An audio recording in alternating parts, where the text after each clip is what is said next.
Education ground চ্যানেলে সকলকে জানাই স্বাগত। আশা করি সকলে ভালো আছো। আমি তোমাদের সঙ্গে সৌরভ। আজকে আমরা 2025 WBSSC গ্রুপ ডি এবং গ্রুপ সি কে টার্গেট করে একটি ম্যাথ এবং জিকে সেট নিয়ে এসেছি। এর আগে আমরা একাধিক ক্লাস করেছি WBSSC গ্রুপ ডি এবং গ্রুপ সির উপর। সেই ক্লাসটি আমাদের প্লেলিস্টে দেওয়া রয়েছে, যাদের প্রয়োজন সেখানে দেখতে পারো। আশা করি সেই ক্লাসগুলি তোমাদের আসন্ন পরীক্ষার জন্য হেল্পফুল হবে। এছাড়াও আমরা RRB NTPC যে PPSC এর সেট পরীক্ষা হয়েছিল রিসেন্টলি, তার সেটগুলো সমাধান দিচ্ছি, যেগুলো আমাদের প্লেলিস্টে দেওয়া রয়েছে। তবে আজকে ক্লাস শুরু করছি। প্রথম যে কোশ্চেন রয়েছে সেটা ম্যাথের উপর। বলা হয়েছে যদি দুটি সংখ্যার গুণফল 2160 তাদের গসাগু যদি 6 হয় এবং সংখ্যা যদি গসাগু লসাগুর অনুপাত কত তা নির্ণয় করতে বলছে। দুটি সংখ্যার গুণফল, দুটি সংখ্যা আমি যদি a আর b ধরি তাহলে a * b, ab এর মান হলো 2160। আবার দুটি সংখ্যার গুণফল মানেও আমরা জানি লসাগু গুণন গসাগু। লসাগু গুণন গসাগু ইজ ইকুয়াল টু সংখ্যা দুটি গুণফল যার ভ্যালু দেওয়া রয়েছে 2160। এবার দেখো এখান থেকে আমাদের গসাগুর মান জানা, এখানে গসাগুর ভ্যালু দেওয়া রয়েছে 6। আমার দরকার হলো লসাগুর মান বের করা, তাহলে সেই গসাগু আর লসাগুর অনুপাত করতে পারবো। তাহলে দেখো আমি এখান থেকে লিখতে পারি লসাগু গুণন গসাগু, গসাগুর মান আমাদের 6 ইজ ইকুয়াল টু 2160। 6 দিয়ে কাটাকাটি করো, লসাগু গুণন গসাগু 2160। 3 × 6 = 18, 1 3 × 6 = 18, 21 + 18 = 3 36, 6 × 6 = 36, একটা 0। তাহলে এল এর মান এখান থেকে আমরা বের করলাম 360। এল ফর লসাগু, তাই লসাগু এখান থেকে আমরা পেলাম 360, তাই এল এর মান 360। আমাকে এখন বলেছে গসাগু আর লসাগুর অনুপাত কত, তাহলে গসাগু ইসটু লসাগু, তাহলে 6:360। কাটাকাটি করলে 1:60, এটাই হবে সঠিক উত্তর, অপশন সি।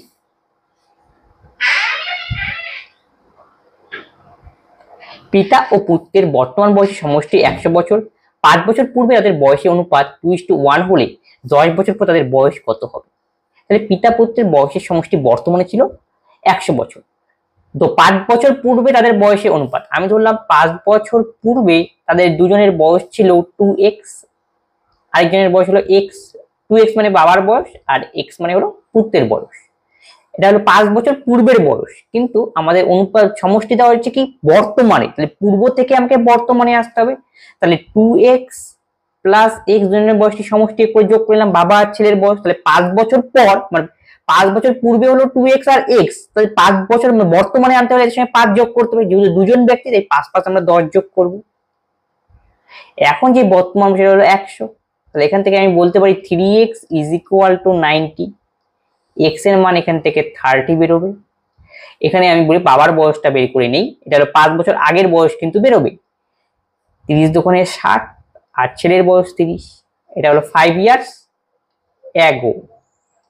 আমাকে বের করতে 10 বছর পর তাদের বয়স কত হবে, তাহলে 5 বছর আগের বয়স হলো তাদের অনুপাত হলো 60 আর 30, তাহলে বর্তমানে আনতে গেলে নিশ্চয়ই এর সঙ্গে 5 আর সঙ্গে যোগ করতে হবে, এটা বর্তমান বয়স হয়ে গেল। কিন্তু বলছে তারও 10 বছর পর, তার সঙ্গে আরো এক্সট্রা এর জন্য আমাকে 10 যোগ করতে হলো।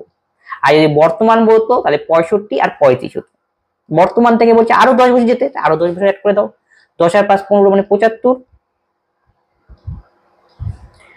আর 35 আর 15 45, তাহলে সঠিক উত্তর হবে 75 আর 45।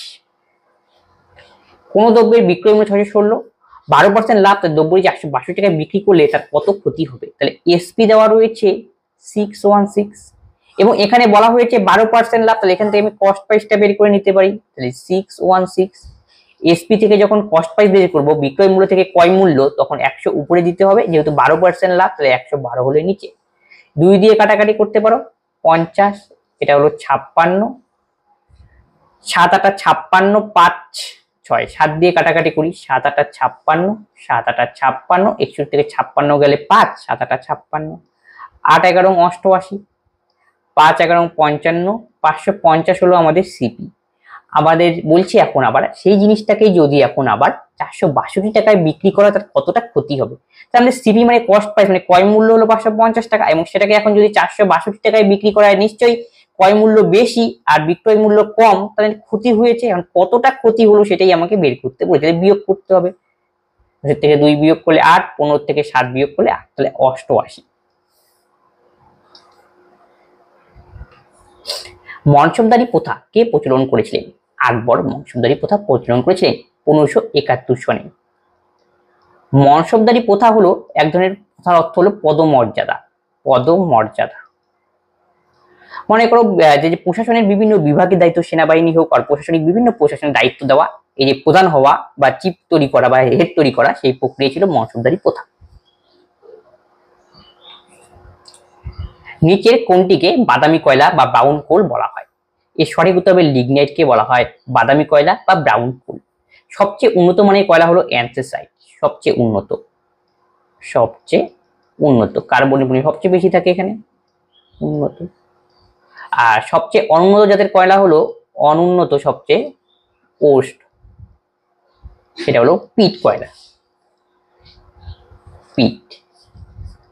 আর সবচেয়ে উন্নত বললে অ্যান্থ্রাসাইট, আর আপনি বলছি বাদামি কয়লা, তাহলে অ্যান্সার হবে লিগনাইট। অনিলা দেবী ছদ্মনামে কে পরিচিত? শরৎচন্দ্র চট্টোপাধ্যায়। তার একটা বিখ্যাত ছিল পথের দাবি। এই পথের দাবি উপন্যাসটি ব্রিটিশদের দ্বারা বাজেয়াপ্ত করা হয়েছিল। পরীক্ষায় জিজ্ঞেস করে শরৎচন্দ্রের কোন উপন্যাসটিকে বাজেয়াপ্ত করা হয়েছে, সেটা মনে রাখতে হবে। পথের দাবি ব্রিটিশদের দ্বারা সেটা বাজেয়াপ্ত করা হয়েছিল, ব্রিটিশদের দ্বারা বাজেয়াপ্ত।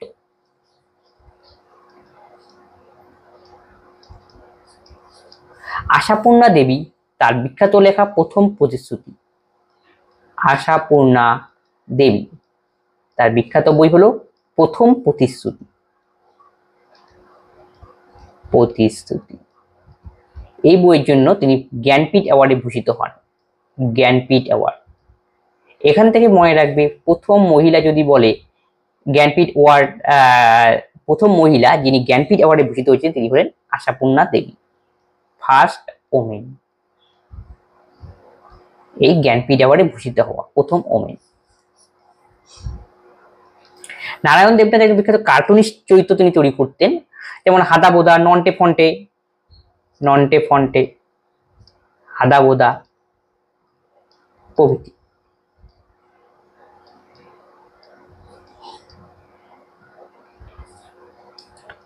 কে প্রথম ভারতে জাতীয় আয় নির্ধারণ করেছিলেন? অপশন যে ভিকে আরবি রাও, option B Sardar Vallabhbhai Patel, option দাদাভাই নৌরোজি, অপশন ডি প্রথম মৌলানা বিশ। সঠিক উত্তর হবে দাদাভাই নৌরোজি। তিনি প্রথম ন্যাশনাল ইনকাম নির্ণয় করেছিলেন। এবং ভিকে আরবি রাও তিনি ন্যাশনাল ইনকামকে সাইন্টিফিক্যালি নির্ধারণ করেছেন, সাইন্টিফিক্যালি, বিজ্ঞানসম্মতভাবে, বিজ্ঞানসম্মতভাবে তিনি নির্ধারণ করেন, সম্মতভাবে। পরীক্ষায় জিজ্ঞেস করবে ভারতের জাতীয় আয় কে নির্বাচন করেছিলেন? দাদাভাই নৌরোজি। এবং সাইন্টিফিক্যালি করেছিলেন ভিকে আরবি রাও। ব্যারোমিটারের পাঠ হঠাৎ কমে গেলে আবহাওয়ার কি পরিবর্তন ঘটে? ব্যারোমিটারের পাঠ যখন হঠাৎ কমে যায় তখন খুব ঝড় হবে, ঠান্ডা পড়বে। এর সঠিক উত্তর হবে খুব ঝড় হবে। এবং যখন আস্তে আস্তে ব্যারোমিটারের পাঠ উপরের দিকে উঠতে থাকে তখন কি আবহাওয়া পরিষ্কার হতে থাকে, আবহাওয়া পরিষ্কার। ব্যারোমিটারে পারদ ব্যবহার করা হয়। বিজ্ঞানী টরিসেলি ব্যারোমিটার তৈরি করেছিলেন, টরিসেলি। পরীক্ষায় জিজ্ঞেস করে ব্যারোমিটারের সাথে কি করা হয়? বায়ুমণ্ডলের চাপও মাপা হয়, তার মানে বায়ুমণ্ডলের চাপ। স্মৃতি মান্দানা কোন খেলার সাথে যুক্ত? তিনি ক্রিকেটের সাথে যুক্ত। নিচের কোনটি যমজ শহর নয় বা টুইন সিটি নয়? এর সঠিক উত্তর হবে দিল্লি এবং নতুন দিল্লি। হায়দ্রাবাদ সিকান্দ্রাবাদকেও যমজ শহর বলা হয়, কলকাতা হাওড়াকেও যমজ শহর, দুর্গাপুর আসানসোল যমজ শহর। পরীক্ষা এটা কিন্তু অপশন বেশি থাকে, হায়দ্রাবাদ সিকান্দ্রাবাদ। পরপর 60টি সংখ্যার গড় 20 হলে বৃহত্তম সংখ্যাটি কত? আমি ধরলাম পর 60 সংখ্যা মানে পরপর 1 2 এগুলো সংখ্যা নয়, ধরলাম বোঝার জন্য 3 4 5 6 7 এবং এদের গড় পরপর বলেছে। পরপর হওয়ার অর্থ কি? এটা সমান্তর প্রভুজে থাকবে। তখন যদি গড় বলে সবসময় মনে রাখতে হবে মাঝখানেরটাই হবে আমাদের গড়। তাহলে 60টা যদি টার্ম থাকে মাঝখানের টার্মটা কি? 4 নম্বর টার্মটা হলো আমাদের এভারেজ, সেটা হলো 20। এখান থেকে আমি বের করতে যাবো সবচেয়ে বড় সবচেয়ে ছোট কোনটা। তার আগেরটা নিশ্চয়ই কত হবে? 1 কমবে, 19 যেহেতু পরপর সংখ্যা, তার আগেরটা 18, তারপর আগেরটা 17, এর পরের সংখ্যাগুলি 21 22 23। এই যে আমাদের কতগুলি 7টা সংখ্যা, দেখো 1টা 2টো 3টে 4টে 5টা 6টি 7টি। এর মধ্যে বলছে বৃহত্তমটা কোনটা? সবচেয়ে বড় হলো 23, অপশন এ সবচেয়ে ছোট হলো 17। চারটি দ্রব্যের বিক্রয় মূল্য পাঁচটির ক্রয় মূল্যের সমান, শতকরা লাভ কত? তাহলে চারটার এসপি ইজ ইকুয়াল টু পাঁচটার সিপি। যখন এই টাইপের অঙ্ক দিবে তখন এই গ্যাপটা নেবে, এই গ্যাপটাই হলো আমাদের লাভ। তাহলে 5-এর থেকে 4 বিয়োগ করো, এটা হবে 1। এইখানে লাভের হার আমরা বিয়োগ করি, যেটা চারটার এসপি দেওয়া হচ্ছে, এসপিটাকে নিচে দেব 4 ইন্টু 100, 4×25 125%।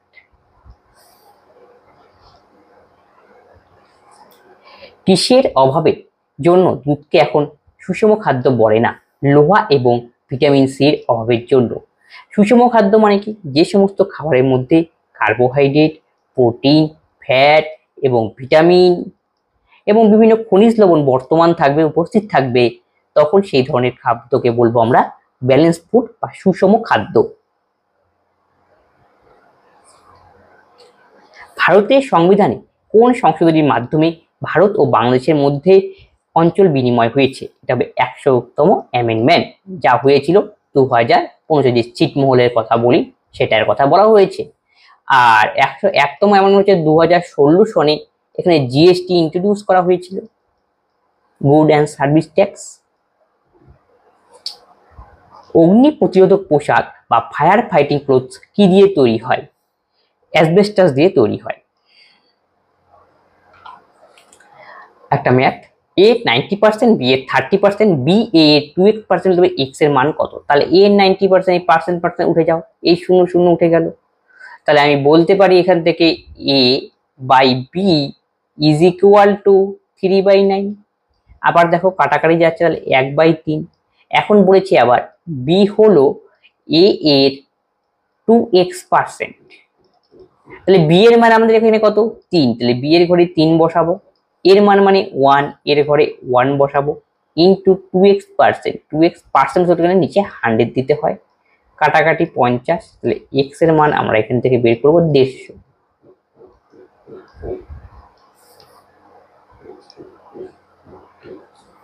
স্রোতের অনুকূলে স্রোতের প্রতিকূলে একটি নৌকার বেগ যথাক্রমে 12 কিলোমিটার এবং 8 কিলোমিটার/আওয়ার। স্থির জলে 24 কিলোমিটার যেতে নৌকাটির কত সময় লাগবে? বোটের টাইম আমাকে বের করতে হবে। তাহলে বোটের টাইম বের করতে গেলে আমাদের বোটের স্পিড বের করা দরকার। তাই নৌকাটা স্রোতের অনুকূল মানে ডাউন স্ট্রিমের ক্ষেত্রে বেগ দেওয়া রয়েছে 12 কিলোমিটার/আওয়ার এবং আপস্ট্রিমের ক্ষেত্রে বেগ দেওয়া রয়েছে 8 কিলোমিটার/আওয়ার। আমাকে বের করতে হবে বোটের স্পিড। বোটের স্পিড বের করার ফর্মুলা হলো ডাউন স্ট্রিমের স্পিড প্লাস আপ স্ট্রিমের স্পিড ডিভাইডেড বাই 2। ডাউন স্ট্রিমের স্পিড এখানে 12 এবং আপ স্ট্রিমের স্পিড হলো 8 ডিভাইডেড বাই 2। 12 আর 20, 20কে যদি ভাই 10 কিলোমিটার/আওয়ার হলো স্থির জলে নৌকার গতিবেগ। আমাকে নৌকার গতিবেগ তো বের করতে বলেনি, সেক্ষেত্রে 10 অ্যান্সার হতো 10 কিলোমিটার/আওয়ার। আর স্রোত যদি বের করতে হলে এখানে প্লাসের জায়গায় মাইনাস, এটা হলো পার্থক্য। এখানে আমাকে বের করে সেই নৌকাটি 24 কিলোমিটার যেতে কত সময় লাগবে, তাহলে নৌকাটার টাইম, বোটের টাইম। আমাদের বোটের স্পিড জানা হয়ে গেছে, আমরা ডিস্টেন্স জানি, তাই ডিস্টেন্সকে স্পিড দিয়ে ভাগ করব, তাহলে বোটের টাইম বেরোবে 2.4। Option B. 7,000 টাকা লগ্নি করে একটি ব্যবসা শুরু করে 3 মাস বাদে বি তার অংশীদারি হয়, 1 বছর বাদে তার লাভ ভাঙে 230,000, বি কত টাকা পাবে? টোটাল টাকা ছিল 7,000 টাকা। এখন এ আর বি একটি ব্যবসা শুরু করে, বলছে 3 মাস পর বি তার অংশীদার হয়। তাহলে এ গোটা সময় ধরে ব্যবসায় ছিল, তাহলে এ 7,000 টাকা লগ্নি করেছিল, 7,000 টাকা গোটা সময়, তাহলে 12 মাস। কেন আমি গুণ করলাম? যেহেতু প্রফিট মানে আমরা জানি অ্যামাউন্টকে টাইম দিয়ে গুণ করতে হয়, তাহলে অ্যামাউন্ট মানে আমি 7,000 মূলধন, তাকে সময় দিয়ে গুণ করলাম, এটা প্রফিট। তাহলে এখানে আমরা রেশিওটা পাবো প্রফিটের রেশিও। তাহলে এর প্রফিট বের করে নিলাম, আমাদের এখন বির প্রফিট বের করা, কিন্তু বি কত টাকা লগ্নি করেছে সেটা বলা নেই, আমি ধরলাম বি এক্স টাকা লগ্নি করেছে। এখন বি এর টাইম আমাদের জানতে হবে, 3 মাস পর বি এর সঙ্গে যুক্ত হয়, তার মানে ব্যবসার প্রথমে সে ছিল না, 3 মাস পর ব্যবসায় যুক্ত হয়েছে, তাহলে 12 মাসের থেকে 3 মাস আমাকে বিয়োগ করে নিতে হবে, তাহলে 9 মাস। এই যে আমি এখন প্রফিটের অনুপাতটা পেলাম, সেই অনুপাতটা হলো 2:3।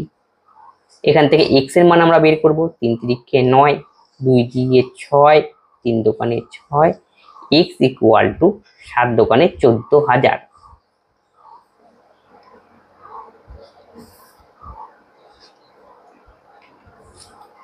কর্কটক্রান্তি রেখার টপিক অফ ক্যান্সার নিচে বর্ণিত কোন রাজ্যের উপর দিয়ে যায়নি? সেটা হলো উত্তরপ্রদেশ। টপিক অফ ক্যান্সার রেখার 23.5 ডিগ্রি নয়। টপিক অফ ক্যান্সার যে কর্কটক্রান্তি রেখা বলা হয়, এটি ভারতের, ইন্ডিয়ার 8টি রাজ্যের উপর দিয়ে চলে গিয়েছে। 8টি রাজ্যের উপর দিয়ে চলে গিয়েছে এবং এর সঙ্গে পশ্চিমবঙ্গ যুক্ত রয়েছে এবং পশ্চিমবঙ্গের 4টি জেলার উপর দিয়ে গিয়েছে এটা ডিস্ট্রিক্ট। 4টি ডিস্ট্রিক্ট বলতে আমরা বুঝবো বীরভূম, বর্ধমান, পুরুলিয়া এবং বাঁকুড়া।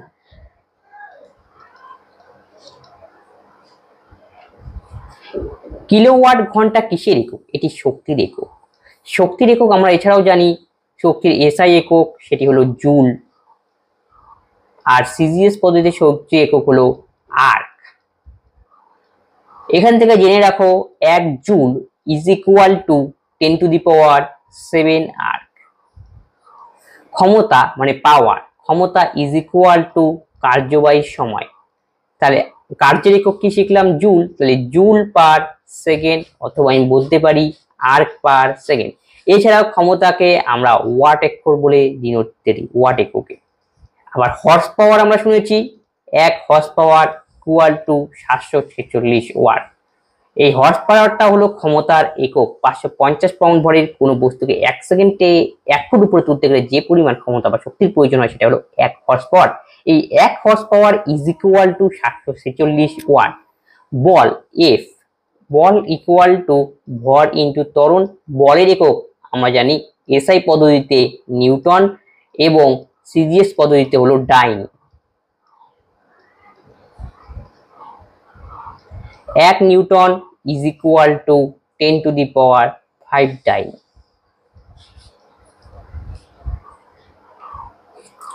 ভারতের মহিলাদের মধ্যে কে সর্বপ্রথম অলিম্পিক পদক জিতেছিলেন?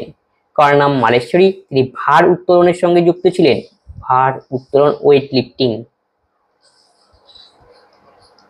তিনি দিয়েছিলেন এই পদক 2000 সনে সিডনি অলিম্পিকে, সিডনি। আর তিনি ব্রোঞ্জ পদক জিতেছিলেন এই সময়, ব্রোঞ্জ।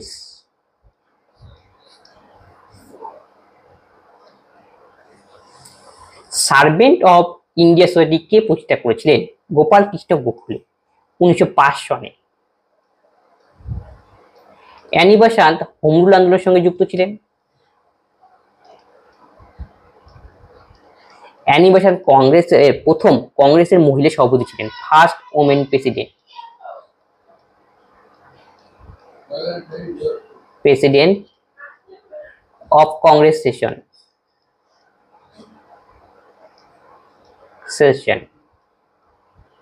1917 কলকাতা অধিবেশনে।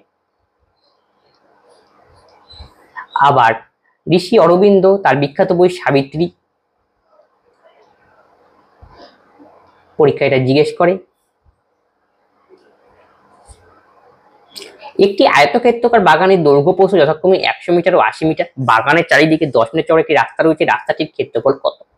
এটা মনে করে একটা বাগান, সেই বাগানের দৈর্ঘ্য প্রস্থ দেওয়া রয়েছে 100 মিটার ও 80 মিটার। এখন বাগানটার চারিদিকে একটা রাস্তা আমি ড্র করলাম, প্রত্যেকটা সমান চওড়া বিশিষ্ট রাস্তা, সেগুলো 10 মিটার। এখন বলছে এই যে বাগানের ভিতরে আমি রাস্তাটা ড্র করলাম, সেই রাস্তাটার ক্ষেত্রফল কত?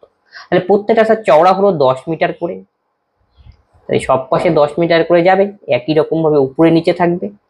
তাহলে বলছে সেই যে রাস্তাটা আমি করলাম সেই রাস্তার ক্ষেত্রফল কত? তাহলে ওভারঅল ক্ষেত্রফলের থেকে যদি আমরা ওভারঅল এরিয়ার থেকে আর রেক্টাঙ্গেলের এরিয়া বিয়োগ করে দিই, মানে আয়তক্ষেত্রাকার অংশটার এরিয়া বিয়োগ করে দিই, তাহলে আমাদের রাস্তার ক্ষেত্রফল বেরোবে। এই হলো কনসেপ্ট। তাহলে ওভারঅল এরিয়া হলো, যেহেতু দেখতে পাচ্ছি রাস্তা ভেতরের দিকে না বাইরের দিকে, এত মিটার বাগানের চারিদিকে রাস্তা রয়েছে, তার মানে রাস্তা রয়েছে বাইরের দিকে। তাহলে এমনি আয়তাকার বাগানের দৈর্ঘ্য প্রস্থ দেওয়া রয়েছে 100 × 80, তার মানে দৈর্ঘ্য প্রস্থ গুণ করলে টোটাল আয়তাকার বাগানের এমনি ক্ষেত্রফল হলো 100 × 80। এই যে আয়তাকার বাগানটার ক্ষেত্রফল, ভেতরেটার ক্ষেত্রফল হলো 100 × 80, এটা এরিয়া। তারপরে বলেছে বাগানের চারিদিকে 10 মিটার চওড়া, চওড়া বাইরের চারিদিকে চওড়া হয়েছে, এই সময় দৈর্ঘ্য প্রস্থ চেঞ্জ হয়ে যাবে, আগের তো 180 থাকবে না, কারণ কি দুপাশে বাড়লো, এখন নতুন দৈর্ঘ্য এখন হবে নিউ লেন্থ। 100-র সঙ্গে এই পাশেও 10 বাড়বে, এই পাশেও 10 বাড়বে, মানে 120 আমাকে বাড়বে দৈর্ঘ্য বরাবর। একই রকম প্রস্থ বরাবর উপরে 10 নিচে 10, মানে 10 10 20 বৃদ্ধি পাবে, এখানে 10 এখানে 10, তার মানে 10 10 20 বের করলে 80-র সঙ্গে 20 যোগ করো, তাহলে 100। এটা হলো এখন নতুন বেদ। এখন এই 100 × 80 মানে এই ভেতরটার ক্ষেত্রফল বেরোবে, সেটার ক্ষেত্রফল হলো 8000। আর 120 × 100 মানে বড় একদম গোটাটার ক্ষেত্রফল, ওভারঅল ক্ষেত্রফল, সমস্তটার ক্ষেত্রফল, তার হলো 1200 একক মিটার স্কয়ার। এখানেও মিটার স্কয়ার, 1200 সরি, এত মিটার স্কয়ার। এখন ওভারঅল ক্ষেত্রফলের থেকে খালি আয়তক্ষেত্রের ক্ষেত্রফল যদি আমরা বিয়োগ করে রাস্তার ক্ষেত্রফল, তাহলে 4000 মিটার স্কয়ার।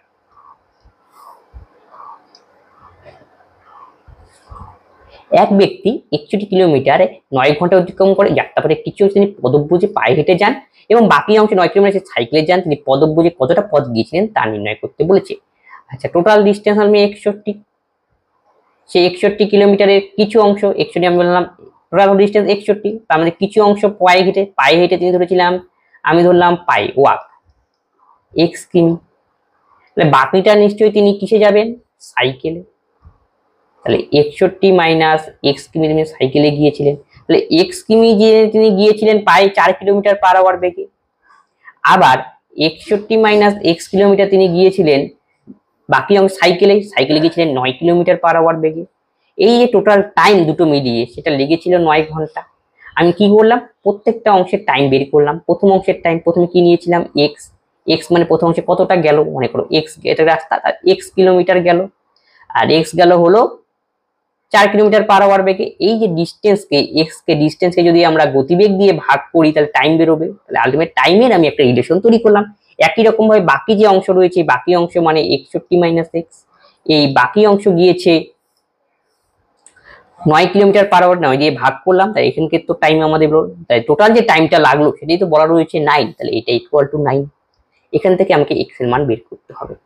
x এর মান তোমরা বের করতে পারো ডাইরেক্ট অপশন টেস্টের সাহায্য করতে পারো, কোনো অসুবিধা নেই। এমন অপশন এই নম্বর, x এর জায়গায় আমি 16 বসাবো, তাহলে 16 কে 4 দিয়ে ভাগ করলে 4, তাহলে 61 থেকে 16 বিয়োগ করতে হবে, তাহলে 11 থেকে 6 বিয়োগ করলে 5, আর 6 থেকে 2 4, 9 5, তাহলে ওভারঅল টাইম কত হলো, যোগ করে নাও 9। দেখো তো ডাইরেক্টের সাথে মিলেছে, 9 ঘন্টায় তো আসা উচিত যোগ করে, সেটাই আসলো। ফার্স্ট অপশনে মিলে গেল, তার মানে অপশনেই তুমি এমনি সলভ করেও করতে পারো, কোনো অসুবিধা নেই। বড় থেকে ছোট হিসেবে সাজাতে বলেছে। 7/11, 16/20, 21/22, তাহলে এর গ্যাপটা দেখো 4, এর গ্যাপ 4, এর গ্যাপ 1, আর সবগুলি প্রকৃত ভগ্নাংশ রয়েছে। তখন আমি কি করবো, এই গ্যাপগুলোর এলসিএম করবো, মানে লসাগু করবো। তাহলে এলসিএম করলে সেই লসাগু বেরোবে 4। এখন আমাকে কি করতে হবে, এই যে 4 ডিফারেন্স বেরোলো 4/4, এই ডিফারেন্সকে 4 দিয়ে ভাগ, মানে এই লসাগু ভাগ এই ডিফারেন্স, 4কে 4 দিয়ে ভাগ করলে 1, এই 1 দিয়ে উপরে যে লব রয়েছে তাকে গুণ করতে হবে 7 × 7। একই রকম ভাবে 4কে 4 দিয়ে ভাগ করলে 1, 1কে 16 দিয়ে গুণ করবো, 16কে 16, 4/1 ভাগ করলে 4 হবে, 4কে 21 দিয়ে গুণ করতে হবে পরেরটা লব দিয়ে, 4 × 4, 4 দুগুণে 8। এখন তুমি এখান থেকে বের করবে কোনটা ছোট কোনটা বড়। আমাকে বলছে বড় থেকে ছোট হিসেবে সবার বড়, তার মানে 21/22, যেহেতু 84 হয়েছে 21/22, তারপরে 16, তাহলে 16/20, এবং শেষেরটা হবে সবচেয়ে ছোট 7/11। 21 16 7, দেখো 21 সবার বড় কত, 21 16 7, তার মানে অপশন বি হবে সঠিক উত্তর। ভারী জল, ওজন গ্যাস মিশ্রিত জল, ভারী ধাতুর খনিজ মিশ্রিত জল, খনিজ মিশ্রিত জল, হাইড্রোজেনের আইসোটোপ দ্বারা তৈরি জল, অপশন ডি হবে এর সঠিক। ভারী জলের সংকেত লেখা হয় D2। এই ভারী জলকে আমাদের নিউক্লিয়ার চুল্লি রয়েছে সেখানে মডারেটর হিসেবে ব্যবহার করা হয়, মডারেটর, এবং এছাড়াও কুলিং এজেন্ট হিসেবেও ব্যবহার করা হয়, কুলেন্ট এজেন্ট হিসেবে ঠান্ডা করার জন্য।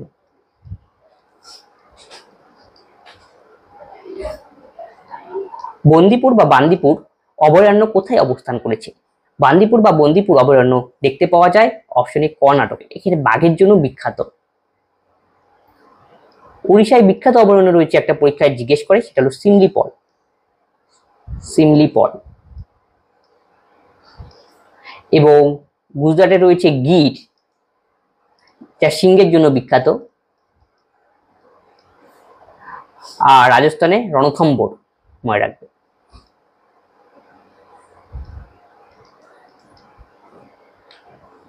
ফটোগ্রাফিক ফিল্মে আলোকচিত্র পরিস্ফুট করার জন্য কোন রাসায়নিক দ্রব্য ব্যবহার করা হয়? সঠিক উত্তর অপশন সি, সিলভার ব্রোমাইড ব্যবহার করা হয়। কত বছরে কোনো টাকা 18.7% হারে বার্ষিক সরল সুদের দ্বিগুণ হবে? তাহলে এটা কিছু বলা নেই, সরল সুদ বলা রয়েছে। আচ্ছা, তাহলে সিম্পল ইন্টারেস্টের অঙ্ক। তাহলে বলছে তুমি কিছু পরিমাণ টাকা রাখলা, সেই টাকাটা নির্দিষ্ট সময় পর সেই টাকাটা দ্বিগুণ হলো, কিন্তু কত বছর পর দ্বিগুণ হবে সেটা বের করতে বলেছে। আর এই ক্ষেত্রে সুদের হার রেট অফ ইন্টারেস্ট দেওয়া রয়েছে 18.75%। তাহলে একে যদি আমরা ফ্র্যাকশনে বানাই, তাহলে একটু দশমিকটা উঠাই, তাহলে 18 লিখতে পারি। আর 75/100, তাহলে 25 দিয়ে ভাগ করো, 3/4। 4 72 আর 3 কত? 75/4, তার মানে এত পার্সেন্ট। এটাকে আমি সিম্পল ফিগারে বানালাম। এবার আমাদের যখন দ্বিগুণের অঙ্ক বলবে, কত বছরের দ্বিগুণ হবে, সেই টাইম বের করার জন্য ফর্মুলা হলো 100 গুণন n-1 ডিভাইডেড বাই r। তাহলে 100 তো ফর্মুলার বসবেই, ইন্টু n মানে কত গুণ, এর মানে দ্বিগুণ, তাহলে n এর জায়গায় 2 বসবে, 2 এর থেকে 1 বিয়োগ করলে 1, r মানে 75/4। তাহলে 100 গুণন 4/75, কাটাকাটি করলে 4 পজিশন 100, 3 পজিশন 75, 16/3। একে তোমরা ফ্র্যাকশনে নিয়ে আসো, মানে মিশ্রতে। 3 5 15 5, 3 5 15 5, 1, 5 সমস্ত 1/3 বছর, তাহলে 5 বছর। আর 1/3 বছর মানে কি? 1 বছর মানে 12 মাস, 1/3 কে 12 দিয়ে গুণ করবো, তাহলে 5 বছর 4 মাস। Option B. কোন আন্দোলনের সময় বল্লভভাই প্যাটেল সর্দার নামে ভূষিত হন? তিনি বরদৌলি আন্দোলনের সময় সেটা করেছিলেন। সেটা হয়েছিল 1928 সনে। বরদৌলি সত্যাগ্রহ নামে তা পরিচিত ছিল। তখন কৃষকদের জমির উপর ট্যাক্স বাড়িয়ে দিয়েছিল, সেই পরিপ্রেক্ষিতেই আন্দোলন হয়েছিল। ভারত ছাড়ো আন্দোলন হয়েছিল 1942 সনে, 8ই আগস্ট শুরু হয়েছিল। স্বদেশী আন্দোলন 1905, আর আইন অমান্য আন্দোলন হয়েছিল 1930 সালে 12ই মার্চ। লবণ আইন ভঙ্গের মাধ্যমে এই আইন শুরু হয়েছিল গুজরাটের সবরমতী আশ্রম থেকে। গান্ধীজি ছিলেন এর অন্যতম ভূমিকা নিয়েছিলেন। এবার একটা ম্যাথ, ত্রিভুজের ম্যাথ বলছে, কোন একটি ত্রিভুজের 3টি কোণের মান দেওয়া রয়েছে 3x ডিগ্রি, 2x মানে 7 ডিগ্রি এবং এত যাবে x এর মান কত? ত্রিভুজের 3টি কোণ যোগ করলে হয় 180 ডিগ্রি। এই কনসেপ্ট দিয়ে এই অঙ্কটা করতে হবে। 3টা কোণ যোগ করো, 3 1 3 2 5 4 9, 9x minus 18 is equal two 180। তুমি এখানে কাটাকাটি করে দিতে পারো, 9 দিয়ে 9 কে 9, 9 দোকানে 8, সব পাশে যেহেতু কাটাকাটি যায় 20, তাহলে x ইকুয়াল টু 20 আর 2 যোগ করলে 22, তাহলে x এর মান হলো 22 ডিগ্রি। রামধনু সৃষ্টি হয় কেন? এর সঠিক উত্তর হবে অপশন সি, আলোর প্রতিসরণ এবং বিচ্ছুরণের জন্য রামধনু সৃষ্টি হয়। আলোর প্রতিসরণ মানে কি? আলোর প্রতিসরণ কিন্তু দুটো মাধ্যমের প্রয়োজন, একটা ঘন একটা লঘু। আলো যখন ঘন থেকে লঘুতে যায় বা লঘু থেকে ঘনতে আসে, তখন তার দিক পরিবর্তন ঘটে, এই জন্যই এটা একটা কারণ। আরেকটা হচ্ছে বিচ্ছুরণ। বিচ্ছুরণ মানে কোনো একটা প্রিজমের মধ্য দিয়ে সাদা রঙের আলো পাঠানো হয়, সেটা মাধ্যমজনিত কারণে এটা 7টা রঙের আলোতে বিশ্লিষ্ট হয়ে যায়, এই ঘটনাকে বিচ্ছুরণ। তার মানে রংধনু সৃষ্টির অন্যতম প্রধান কারণ আমরা বলতে পারি আলোর প্রতিসরণ এবং বিচ্ছুরণ। কারণ রং সাধারণত বৃষ্টির পরবর্তী সময় লক্ষ্য করা যায়, বৃষ্টির জলে মানে সূর্য আলোর পড়ে এই ঘটনাটা পরিলক্ষিত হয়। সতীদাহ প্রথা কে রদ করেন? এর সঠিক উত্তর হবে লর্ড উইলিয়াম বেন্টিং। সেটা রদ করা হয়েছিল 1829 সনে। এই সময় রাজা রামমোহন রায় গুরুত্বপূর্ণ ভূমিকা পালন করেন। রাজা রামমোহন রায়।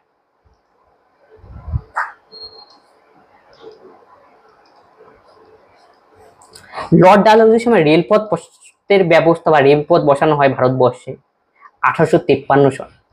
আর এই রেলপথটা চলেছিল মানে যা এক জায়গা থেকে আরেক জায়গায়, সেটা হলো বোম্বে থেকে থানে। বোম্বে থেকে থানে। এবং তিনি রেলপথ ছাড়াও টেলিগ্রাফের ব্যবস্থা করেছিলেন, টেলিগ্রাফ লাইন। লর্ড কার্জনের সময় হয়েছিল বঙ্গভঙ্গ 1905। বঙ্গভঙ্গ।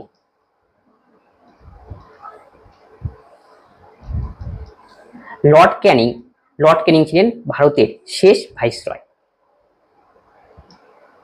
ভারতের প্রথম ভাইসরয়, ফার্স্ট ভাইসরয়। এই লর্ড ক্যানিং এর সময় বঙ্গভঙ্গ 1857 খ্রিস্টাব্দে যে সিপাহী বিদ্রোহ সেটা হয়েছিল। সিপাহী বিদ্রোহ।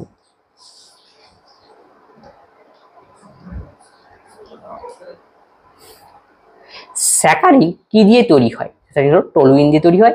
স্যাকারিন ডায়াবেটিস রোগীর জন্য চিনির বিকল্প হিসাবে ব্যবহার করা হয়।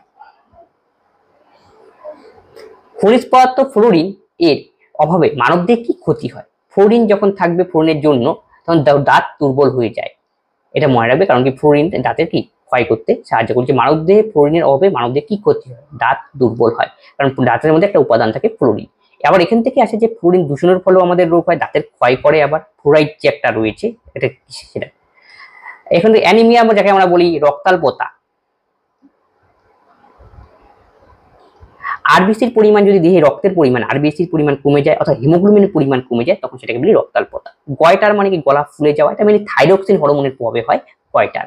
পরীক্ষার সময় যদি গয়টার কোন বিশেষ ধাতুযুক্ত, আয়োডিনের প্রভাবেও গয়টার হয়, কারণ কি থাইরক্সিন হরমোনের একটা উপাদান হলো আয়োডিন। তাহলে মনে রাখবে গয়টার কি থাইরক্সিনের কম বা বেশি ক্ষরণের ফলে হতে পারে। থাইরক্সিন হরমোনের কম বা বেশি ক্ষরণে হয়, কম বা বেশি। এই থাইরক্সিন হরমোনের একটা উপাদান হলো আয়োডিন।